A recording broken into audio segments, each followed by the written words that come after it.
they can try to see how far they're going to be able to go.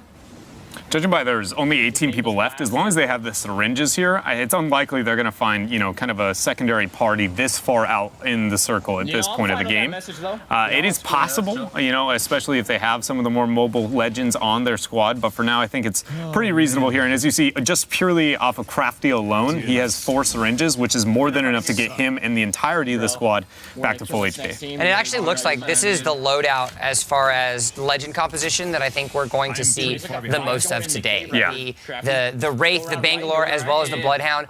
Because of the Bloodhound Bangalore synergy that, we can talk about till we're blue in the face, but just the pure utility that they bring individually, and then having somebody on that playmaking Wraith to be able to flank around and create those better opportunities. Yeah, I feel like when I look at Wraith, she's like one of those few that balances between the skirmishing and kind of the, fighting capabilities of the Bangalore, but then still on the utility aspect to some level too. And I love her as that kind of third rounding out between the two very skirmish heavy and synergistic of the Bloodhound and again the Bangalore. It's actually really cool when you think about the Wraith. When I was talking to Respawn yesterday, a lot of people kind of had these conversations about how broken, not broken that her tactical ability is in that phase. Apparently, in the early renditions when they decided to create her, it was 7 seconds long and you could shoot instantly. But the developers, in their gracious goodness as well as plenty of playtesting, realized that that might not be as fair. It might be a little bit more overpowering. So not only did they move it down to 4 seconds, I believe is what it is now, as well as creating animation when you come out.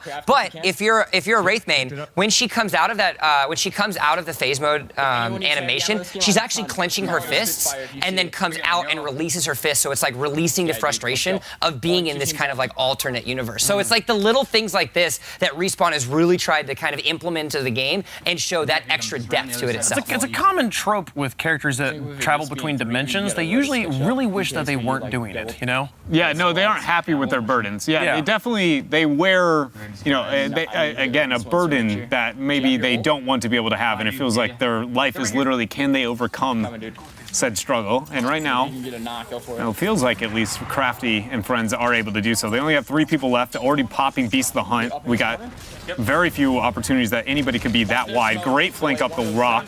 Pops 2 with the Peacekeeper, finds one in the track. And this is actually really interesting. Scouting and then choosing to use the upgrade there with the choke and volunteering what target you want. This is one of the few moments that you can do that due to Beast of the Hunt here. Great play coming out from Crafty. I mean, color me impressed after that transition there. He just ran. And then we got full scout as you see the footprints there onto the ground. Just regardless. He's been playing pretty well. Crafty got 15 kills in their last game. He's sniffing. He knows. Yeah, I think he's just whipping around. The hound. You smelling that? Yeah. Smells like He's 100% pumpernickel. back to his teammates. Really? Thirst? Why Does not? death smell like pumpernickel? No, it smells like death. It doesn't. Pumpernickel smells like pumpernickel. I don't know. We smelled the same thing, but we had very different results. Tastes like So, ooh, interesting. Team MDK has switched to Gibraltar, so we do have somebody playing Gibraltar. North American We got it, Gibraltar! And that means that now every character has been represented in some way, shape, or form. I got the fast kill backpack. A lot of loot here to choose from. What do we end up landing on? Still the choke. Pretty good scout, or scope as well here on the Peacekeeper. I don't know what we have on the Wingman. Ideally, you'd like any kind of magazine increase. Where's this guy go, man? And, basic scoping, and you feel pretty good. Thing goes up the hill. Yeah, he's got a full loadout here. He doesn't have the one-time digital threat that I think everybody wants to have at some point or other. But he does have the Skull Crusher piercing hop up, which is extremely important if you want that extra damage and you're able to hit those headshots. Yeah, Disrespect actually now backing to shield and heal, but the rest of the squad's still willing to push up. The Broys have crossed into the 100-point club here. Only 7 points behind Kings Canyon. Hunting for that second place, but right now, somebody's got to catch Reed's money team. And I think there's a very big thing to highlight here that's kind of going on the action, beyond the competitiveness within the standings, within the action in this game.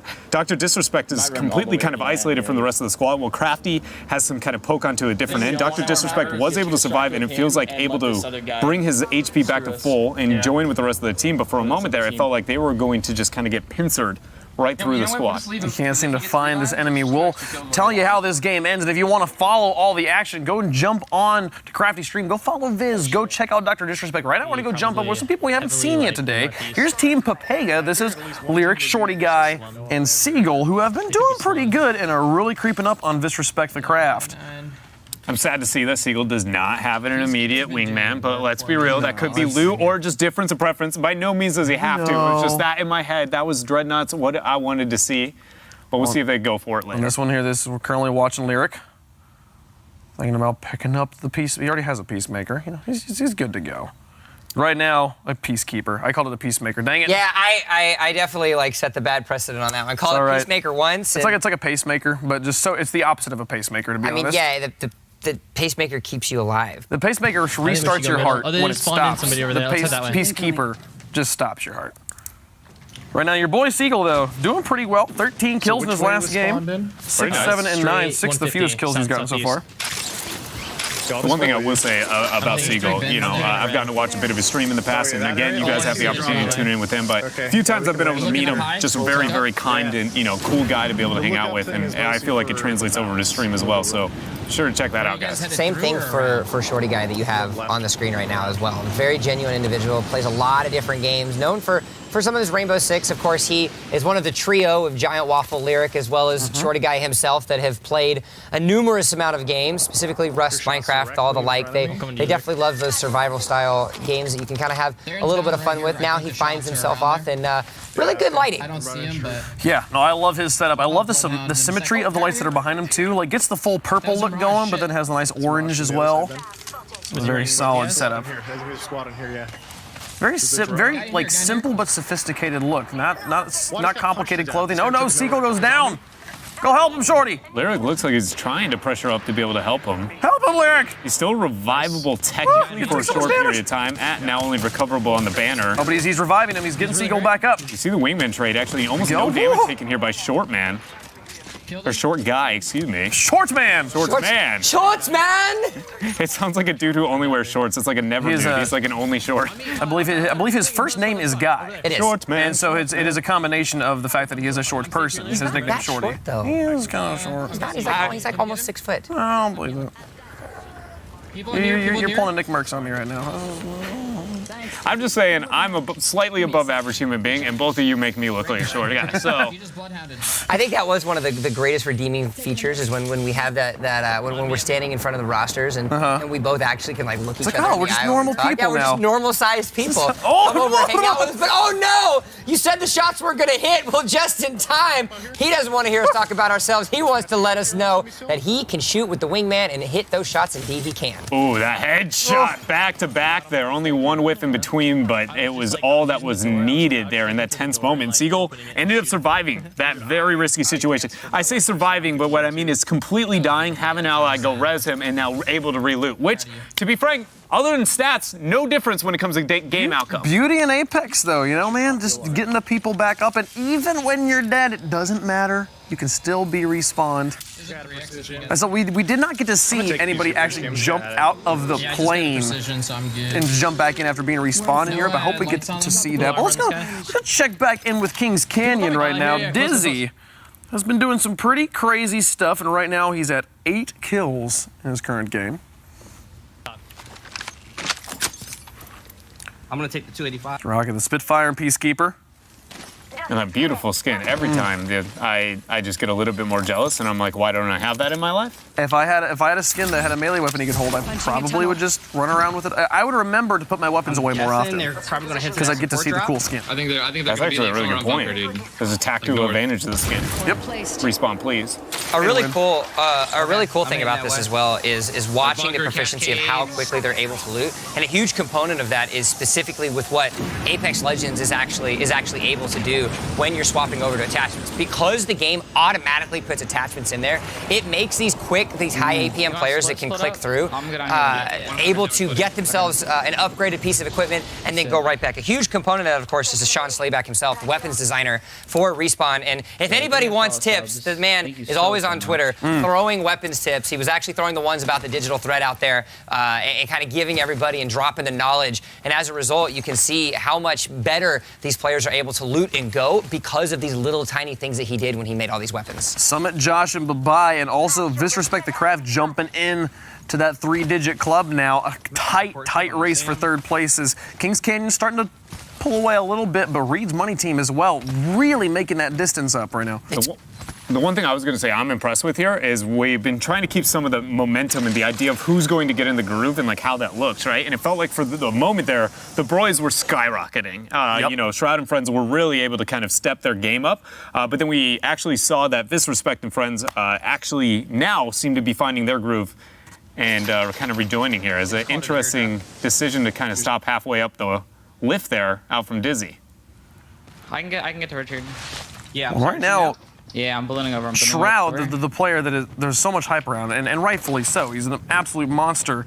He's been having a bit of a quiet day, only averaging 6 kills a game. Both his teammates averaging at least 7. You know, there's an interesting kind of idea that might come around that, right? And, you know, when we watch Shroud more often than not, how often is he paired with 3 debatably equally skilled players, right? You only have so many enemies that you can kill. And what if that's a situation of, you know, when you put greatness with greatness, it just kind of looks average, right? And that's clearly not saying that he is an average player. No, but it kind of taking away from his lethality that we kind of have known to expect from him. I'm not saying that is the case, but it's something that might be coming to light. Could be possible here.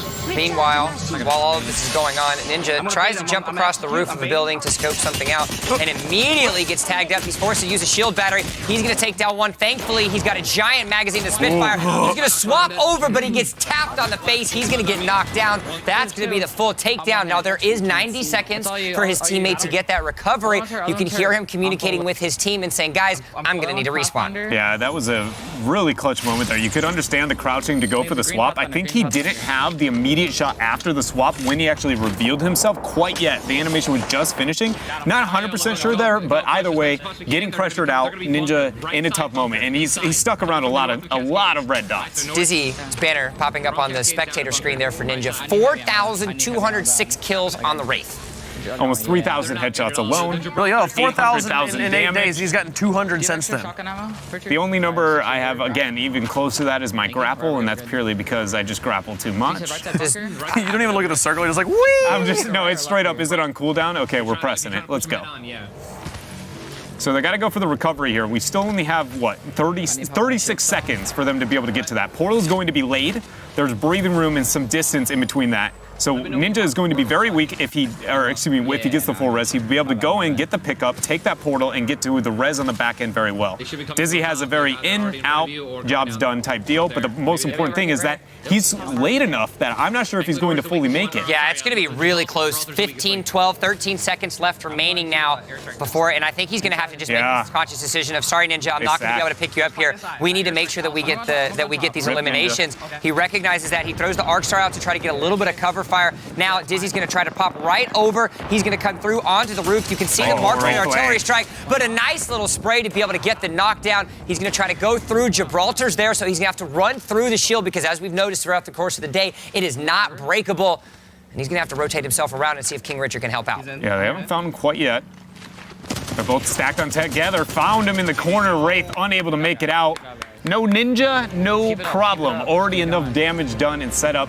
And you got Dizzy there to clean up shop. And they had done quite a bit of damage already. Ninja got the 1 kill he needed in that game. Everybody else helping out. King Richard going up to 13 kills. He'd been having a really, really slow day. He'd had a max of 3 kills before that. Now coming up to 13. Good stuff from him. Go over to the Broys. Let's jump back in with Shroud, Skadoodle, and Justin. Right now, Shroud leading the team. Man, he's been...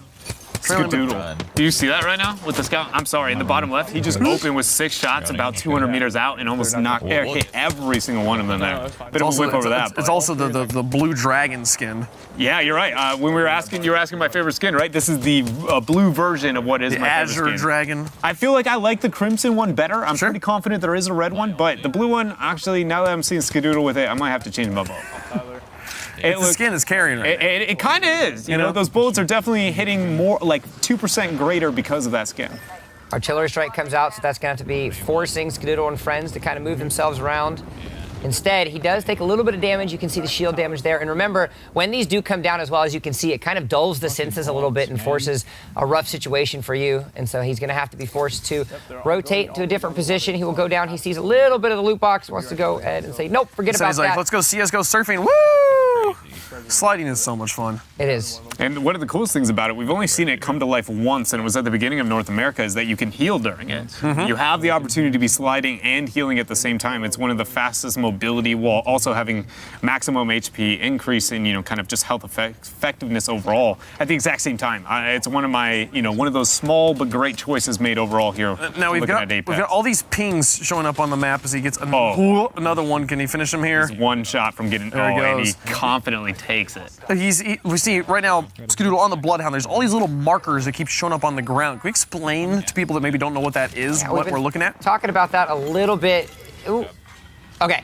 All right, we can talk about it again. His teammate helped him out a little bit. So Bloodhound, known as the lethal tracker in Apex Legends, as they decide to end up killing the champion there. When you actually see those marks, it lets you know where the enemy has been, or the enemy has been there X amount of seconds ago. So 3 seconds, 5 seconds, 50 seconds, something like that, which allows you to do exactly what this legend was created for, which is to track. Now, in combination that you find with that ultimate ability that you see in the middle that's kind of highlighted and active, that's going to be Beast of the Hunt, his ultimate, which then kind of gives you more of an opportunity to track them, highlights them a little bit more, but more importantly, gives you the speed upgrade so you can track them a little bit more efficiently. As now the standings have appeared, 6 of our 8 teams are now above the 100-point mark, 151 points for Reed's Money team, 130 for Kings Canyon's, 21 points, a little bit of that lead being expended.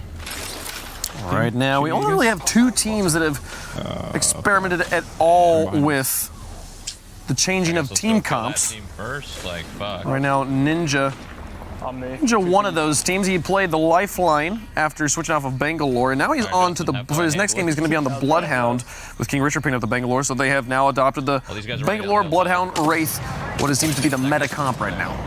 It was a real good shot to be able to connect with that 40 damage here. He's up here outside of the bounds. Yeah, momentary advantage of that. Yeah, 15 seconds until he had to get back in. Managed to land onto the ground. A lot of pressure there. Not landing with a longbow. Say it. And then third shot, actually able to reel in that knock. We have one up to the right and one down the hill here in this squad. Skadoodle pressuring up. Over the edge. Oh, that poor person.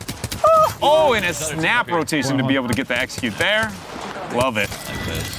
One more final target shot. practice.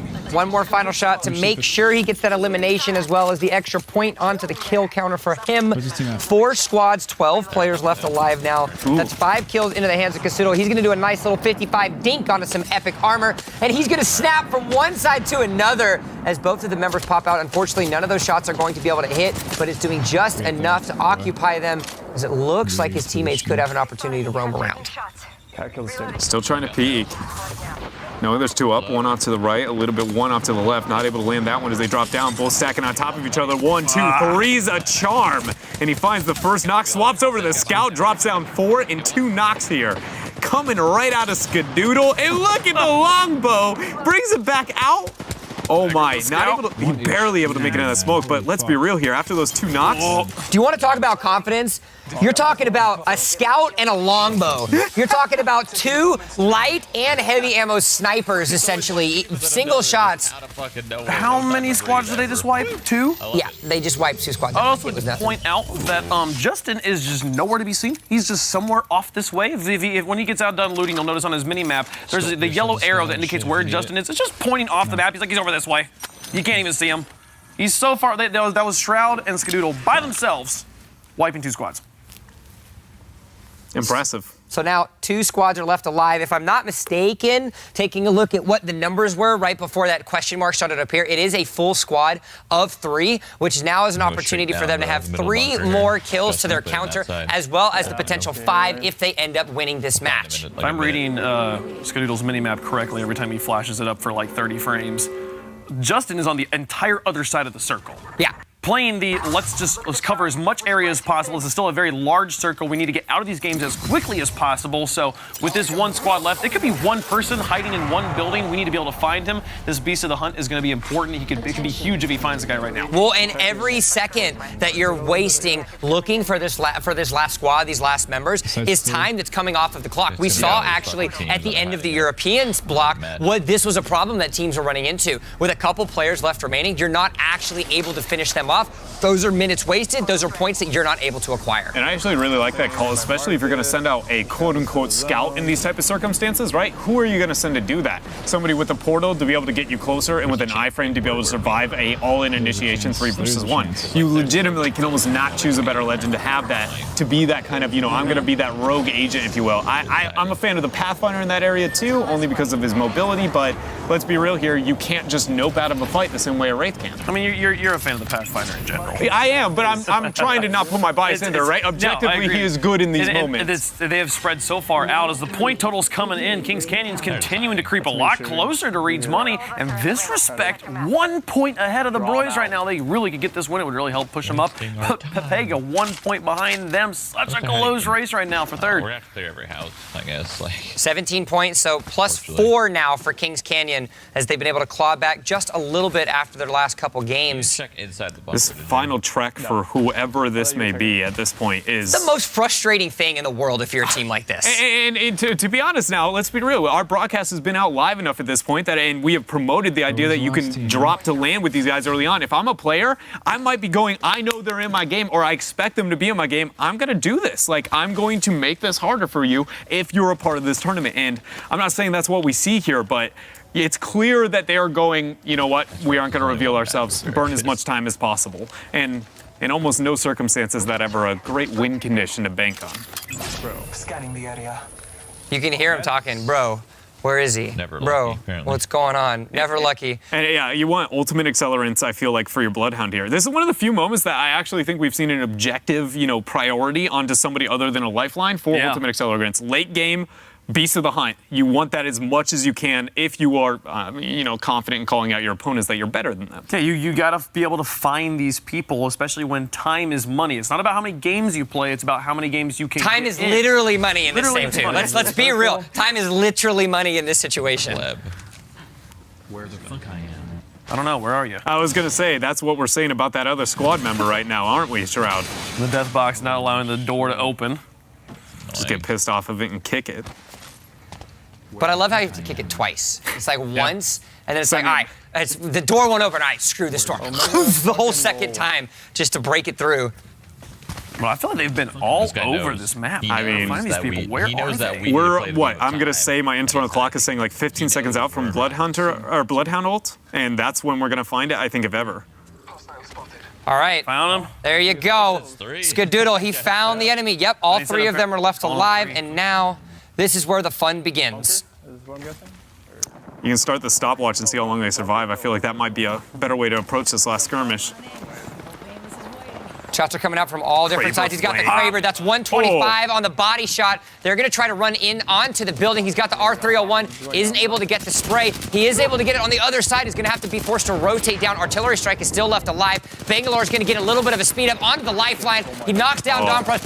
He goes for the hip shot. That's going to be number 2. One player left alive. Beautiful movement there from Shroud. Something we're going to talk about later. He barely misses that Kraber shot and they'll fly down. Bit of pressure out from him now. Probably going to swap over that R301. Gets a flank angle to the left. Spray and pray. Just make that pressure into that corner. He is pinched on the back end of this house on the western side. Flank one side. Teammate flank the other. And Skadoodle and Shroud feel like they are about to close this round out. I do like this decision by him, though, to not over-aggress and go into the mark. He actually decides to heal up onto the shield battery first because he knows he doesn't want to stake anything to chance. He wants to make sure it's there, but it doesn't matter. Champion banner pops up. The Broys get themselves a win. I think he used a finisher there? He did, actually. Yeah, and win the game. And I know this is a couple of seconds ago, but I talked about the movement you saw out of Shroud. The biggest thing was not only was he able to move between two those gas tanks twice and actually spray a couple of shots in between that, but then the second he breaks line of sight, he immediately lifts up. The Bloodhound thinks he's going to match him in a one-to-one, sprays into the lifeline, and then turns the corner after the Bloodhound realizes he has completely misread. That was a full just movement alone, beyond the fact that he can point and click and shoot like Shroud can. Movement carried him there. A master class in motion and positioning from the Shroud Meister. And now back over with Dizzy at 11 kills again. 4 squads left, 12 people. Yeah, they're pushing for me, pushing for me. It's about 9 to clean up. Currently Kings Canyon on a 19-kill game. Excuse me, bro. I need to reload for a second. Yeah. The hip fire comes out. Dizzy able to get himself another elimination. It doesn't matter. It's always the worst feeling in the world when you're on the other side of that. When you're on the other side of that fight and you see someone reload completely, and he's able to get himself another one. There's 3 squads left alive now for Dizzy and his crew. Continue to clean up. Oh man, more of them. It's like, hey, come over. We're over here. Please. I'm healing. He's able to make it out there with the eye for him and heal up. Shield battery comes out. He gets his full shield left alive. He's going to have to go. Now, he has to be careful with both of these clips, and that's going to be a big thing because he's only got 55 plus 43. That's going to be 98 left alive. But he's going to hop over to the edge. He's going to get 1 knockdown on the assist. Another elimination to secure the kill. 2 squads left alive now for Kings Canyon. That was just Craigasm, dude. My goodness, that was very good positioning and rotation there coming out from King.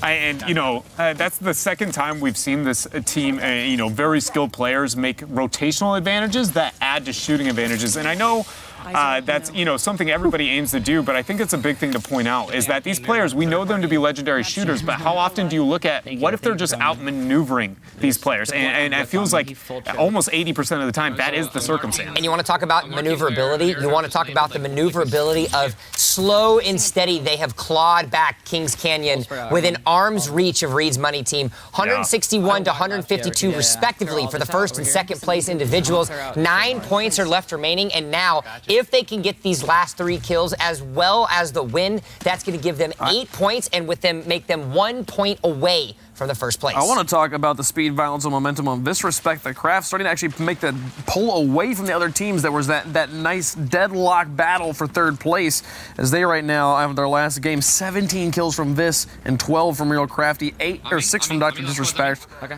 35. Only 35? 35 bomb. That is the new record. Leader right now. And I feel like Team Papega's is somebody we got to shout out too. Yeah. I feel like they were sitting like right where the gap was going to start forming as we get a couple hours deep, and actually broke that, and now are competing with the boys. Their last game, you want to get this?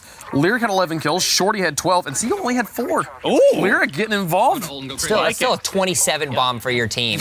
That's a huge amount of points. Add the win as well. 32 points added to the. If you can average 30 points, I think if you can average 30 points a game, that's pretty good, and you're going to be in the top 4. Yeah. Ooh. You see a tango there in the Cascade section there. Oh, you can hear the shots coming out. The Spitfire is going to get through. You can see the legend kill leaderboards onto the right side. But while all of this is going on, it's the last opportunity. Oh, his teammate's going to go down, but it doesn't matter. Dizzy picks up the final kill. That's going to be another 5 points. They are within striking distance of Reed's Money team. We talked about how amazing it was that Dizzy was getting like 500 kills on Wraith a day. He's gotten 75 on her this tournament. Thank you guys so much. Like he's almost to 100. He's almost to like half of his daily quota, just in a tournament. 16 kills. 33. You heard him say it.